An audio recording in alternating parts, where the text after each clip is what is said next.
চিত্রনাট্যকেও অনেকটা হার মানায় অপু বিশ্বাসের জীবনের গল্প। বিয়ে, সন্তান, গোপনের সংসার ধর্ম পালন, সন্তান কোলে নিয়ে টিভি লাইভে কাঁদা, স্বামী হিসাবে শাকিব খানের নতুন পরিচয়ে ফাঁস হয়ে যাওয়া, এরপর রাজনীতি দিয়ে দর্শকের মন জয়, তারপর অনেকটা স্বাভাবিক জীবনে ফেরা, এই সবকিছুই অপুর জীবনকে ঘিরে।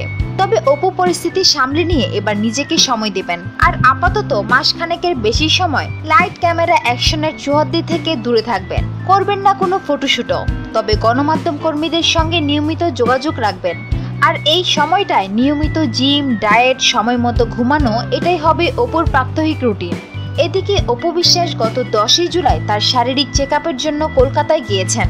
ফিরেছেন গত বৃহস্পতিবার। তার সঙ্গে ছিলেন পুত্র আবরাম খান জয়, কারণ দুজনেরই চিকিৎসকের পরামর্শ নেওয়া দরকার। তবে সাময়িক আড়ালের খবর প্রকাশ হওয়ার পরপরই গুঞ্জন রটে, তবে কি অপু আবারও দীর্ঘ সময়ের জন্য আড়ালে চলে যাচ্ছেন? কিন্তু অপু বলেন, কেউ যদি নিজেদের মতো করে ভাবেন তাহলে বিষয়টি ভুল ভাবছেন। পরিবার পরিবারের জায়গায়, আর ব্যক্তি জীবন তার নিজস্ব জায়গায়। আমি দীর্ঘ সময়ের জন্য আড়ালে যাচ্ছি না, মাসখানেক কিংবা তার কিছুটা সময় বেশি লাগবে, কারণ আমি এই সময়টায় নিজেকে একটু সময় দেব। আর চলচ্চিত্রের অঙ্গনও কিন্তু আমার একটি পরিবার। পরিবার থেকে কি দূরে সরে থাকা যায়?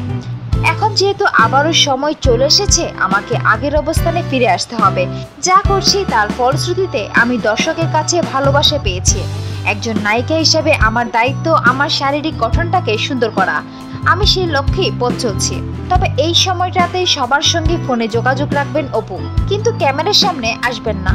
প্রসঙ্গত 2014 সালে জিরো ফিগার নিয়ে বড় পর্দায় ফিরে সবাইকে চমকে দিয়েছিলেন অপু।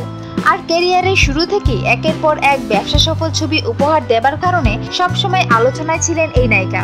সুপ্রিয় দর্শক, বিনোদন জগতের আরো নিত্য নতুন খবর জানতে আমাদের চ্যানেলটি সাবস্ক্রাইব করতে ভুলবেন না। লাইক, কমেন্ট, শেয়ার করে আমাদের সঙ্গেই থাকুন। ধন্যবাদ।